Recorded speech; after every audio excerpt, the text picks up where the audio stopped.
Graça e paz, irmãos. Nesta manhã eu gostaria de meditar com vocês em um texto que se encontra na carta aos Hebreus, no capítulo 10, versículo 12 até o versículo 14, mais em específico o versículo 12 e o versículo 14, que diz assim: Jesus, porém, tendo oferecido para sempre um único sacrifício pelos pecados, assentou-se à destra de Deus, aguardando daí em diante até que os seus inimigos sejam postos por estrado dos seus pés, porque com uma única oferta aperfeiçoou para sempre quantos estão sendo santificados. Eu gostaria de dar uma ênfase aqui no versículo 12, e principalmente na parte com uma única oferta aperfeiçoou para sempre. Tendo oferecido para sempre um único sacrifício pelo pecado, no versículo 12. Esses dois versículos, eu costumo dizer que eles são de suma importância para o entendimento de uma única frase. Cristo é suficiente, ou Jesus é suficiente. O sacrifício de Cristo, ele é suficiente. Ponto. Isso aqui é o evangelho resumido. Cristo é suficiente, o sacrifício de Cristo é suficiente, ponto. Tuas obras não compram sua salvação. A tua conduta não te torna melhor diante de Deus, a tua conduta não faz Deus te amar mais, mas a sua presença diante de Deus se dá ao fato daquilo que Cristo fez há 2000 anos atrás. Se você hoje tem acesso à oração, se você hoje pode dobrar o teu joelho e orar a Deus, é porque Cristo, há 2026 anos atrás, abriu o caminho. É porque Cristo lá atrás, ele com a sua carne, que era o véu, abriu o caminho. Ele é o novo e vivo caminho. Então o sacrifício de Cristo foi único. Nós vivemos um momento hoje na igreja brasileira em que ela não sabe ou não entende a suficiência de Cristo. Muitos cristãos sempre querem Cristo e mais alguma coisa, Cristo e mais um elemento, Cristo e mais um culto, Cristo e mais um ritual, Cristo e mais um retiro, Cristo e mais uma unção, Cristo e mais algo. É sempre Cristo e mais alguma coisa. Nunca Cristo é suficiente. É Cristo e mais o jejum, é Cristo e mais a oração. Entenda, a oração é importante, mas Cristo é suficiente. Nada do que nós fazemos pode nos colocar numa posição melhor e maior diante de Deus. Nós não nos aproximamos, como muitos dizem, a oração nos aproxima de Deus, o jejum nos aproxima de Deus. Não. Nós fomos aproximados pelo sangue, como está escrito em Efésios. Pelo sangue nós fomos aproximados. Então foi o sangue que nos aproximou de Deus, o sangue de Cristo, o Cordeiro de Deus, o Cordeiro puro, o Cordeiro imolado, sem mancha, sem defeito. Ele é o sacrifício único. Por isso que o autor de Hebreus, ele traça essa linha, desde o capítulo 1, ele vem traçando essa linha, demonstrando quem era Cristo Jesus, mostrando toda a ritualística cultural da época do templo, dos judeus, e apontando sempre para Cristo. O autor de Hebreus faz isso com uma singeleza e com uma perfeição tão clara que fica impossível não compreender. E aqui nesse capítulo 10, no versículo 12, fica muito explícito isso quando ele diz: Jesus, porém, tendo oferecido para sempre um único sacrifício. Para sempre. Um único sacrifício. O sacrifício de Cristo para todo sempre será suficiente. O sangue de Cristo para todo sempre é suficiente para lavar toda e qualquer alma e coração arrependido. Simples. O sacrifício de Cristo vale mais que o mundo todo. É suficiente para salvar o mundo todo. O versículo 14, ele insiste: com uma única oferta aperfeiçoou para sempre quantos estão sendo santificados. Se você entrou em Cristo, se você entregou sua vida a Cristo, você passa a viver o processo da santificação. Não é perfeição, é santificação. Entenda que tem diferença entre santificação e perfeição. A perfeição é lá no plano futuro, que é a glorificação. Mas a perfeição é lá. A santificação é aqui, é o agora.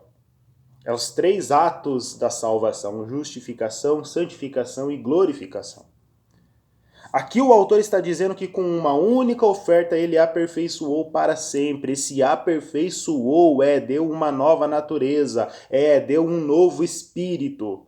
Esse aperfeiçoou para sempre foi colocado na mão de Deus, aquele que realmente é eleito, aquele que está em Cristo, aquele que é dele. Esse não se perde. Esse realmente é salvo para sempre. Esse realmente foi aperfeiçoado para sempre. Você entende? Cristo é suficiente. As suas doenças, Cristo é suficiente para curar. Você não precisa de ato profético, Cristo é suficiente. Você não precisa de culto de libertação, Cristo é suficiente. Sabe o que você precisa? Você precisa conhecer a verdade. E conhecereis a verdade, e a verdade vos libertará. Se o Filho vos libertar, verdadeiramente sereis livres. Conheça o Filho. Nós temos crentes que conhecem a igreja. Nós temos crente que conhece o pastor, nós temos crente que conhece o caminho do monte, mas não temos crentes que conhecem o Filho, o Cristo. E isso é vergonhoso, porque nós somos uma igreja que nós temos hoje à disposição a internet, bíblias com várias e várias traduções. Hoje nós temos acesso às línguas originais, só que nós perdemos o principal. Aquele momento de conhecer o Filho, o momento de devocional, o momento de entrega, a oração. Nós somos uma igreja que praticamente não ora. E vamos ser sinceros, tem igrejas que não estão nesse caminho, tem igrejas que oram, mas tornaram essa prática uma prática mística. Tem igrejas que se reúnem para oração, mas tornaram esse momento tão místico que no momento de oração eles começam a fazer coisas estranhas. E eu não estou dizendo que o Espírito Santo não pode agir, não pode derramar poder, não é isso. Eu estou dizendo que claramente nós vemos ações ou doutrinas humanas acontecendo e não é ação do Espírito. Nós somos falhos, nós temos uma tendência a tentar sempre fazer aquilo que a nossa carne, que nossos pensamentos desejam. E isso é um perigo, porque quando vivemos de acordo com isso, nós cada vez mais nos afundamos. Romanos 1 deixa isso claro, que o castigo para o ser humano é Deus abrir mão dele, é Deus deixar ele entregue às suas paixões, aos seus pensamentos, aos seus desejos. Você quer ver um castigo de Deus bem executado é quando Deus entrega o ser humano a si próprio. Então, não é debaixo do que nós pensamos, do que nós fazemos, mas debaixo daquilo que as Escrituras nos ensinam e nos diz. É a gente apresentar o nosso corpo como sacrifício vivo, santo e agradável, é a gente não se conformar com este século, é ser renovado, é ser transformado pela renovação do entendimento, é viver de forma que agrada a Deus, debaixo da graça, sendo fortalecido na graça que é em Cristo Jesus, vivendo uma vida reta, justa e piedosa de acordo com o guiar do Espírito através da graça em nós, entendendo que Cristo é suficiente. Teu pastor vai vir com historinha para você, você tem que fazer um culto de libertação, você vai olhar para ele e vai dizer, não, Cristo é suficiente. Ah, mas e por que você já não foi liberta se Cristo é suficiente? Eu estou em um processo, e esse processo demanda oração, demanda estudo bíblico e demanda o tempo de Deus. É Ele que opera em nós o querer e o realizar, é Ele que vai completar a boa obra até o dia de Cristo Jesus.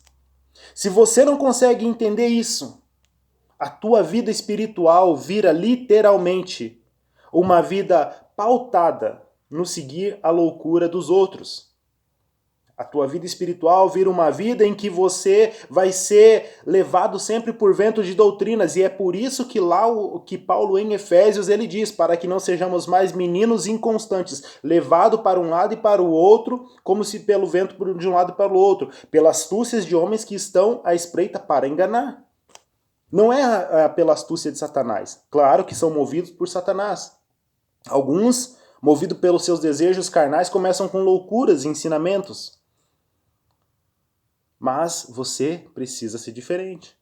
O ser humano precisa ser diferente, ele precisa buscar a Deus. O cristão ele precisa sair desse joguinho que o diabo está fazendo dentro de algumas igrejas. O cristão ele precisa abrir o olho, ele precisa ter discernimento. para entender e compreender que Cristo é suficiente. Enquanto você viver uma vida que Cristo não é suficiente, a sua vida será insuficiente. Essa é a verdade. Você vai viver uma vida que você não vai ter uma plenitude. Enquanto você viver uma vida em que Cristo não é o centro, em que os louvores que você ouve em Cristo não é o centro, em que o culto que você frequenta Cristo não é o centro, em que a palavra que você ouve Cristo não é o centro, a sua vida vai ser uma vida em que coisas serão o centro e não o Cristo. Então não reclame daquilo que você viva, não reclame daquilo que você passa, não reclame daquilo que você faz, porque Cristo não é o centro. Cristo deve ser o centro da nossa vida. Cristo deve ser o centro do nosso viver, do nosso levantar, da nossa família, do nosso trabalho, da nossa igreja, do nosso devocional. Cristo deve ser o centro. E os desejos e as tentações são muitas para tirar Cristo do centro. O nosso desejo de prosperar, o nosso desejo de ser grande, o nosso desejo de conquistar, o nosso desejo de ser vencedor. E isso está invadindo as igrejas com força. Crentes caindo na história de crente vencedor, de prosperidade, disso e daquilo outro. E não que isso seja errado, mas os crentes estão indo para caminhos errados por conta de ensinos que não são prioridades bíblicas. A prioridade bíblica é a tua alma. A prioridade bíblica é você enraizar em Cristo. A prioridade bíblica é crescer na graça e no conhecimento de Cristo Jesus. A prioridade bíblica é como o autor de Hebreus diz, quando vocês já deviam ser mestres, agora é necessário ainda vos dar leite. A prioridade bíblica é sair do raso, sair da criancice e se tornar adulto, maduro, ter o pleno conhecimento do bem e do mal, o discernimento de espíritos, a estatura do varão perfeito, a plenitude de Cristo, como está em Efésios. Essa é a prioridade bíblica. Se nós crentes, nós cristãos, nós que nos declaramos filhos de Deus, nós que dizemos que nascemos verdadeiramente nele, que fomos transformados, que temos um novo espírito, que somos uma nova criatura, não fazemos isso? Que jeito? Nós vemos, quando você lê alguns livros que falam da igreja primitiva, dos mártires da igreja primitiva, dos pais da igreja, você começa a ver que aquelas pessoas de fato eram convertidas. Aquelas pessoas de fato, elas nasceram de novo. Mas e nós? Será que nós realmente nascemos de novo ou nós estamos buscando na igreja, fazendo da igreja um clube que agrada aos nossos desejos? Ah, mas essa igreja não me agrada, mas isso vai ser aquilo outro. Será?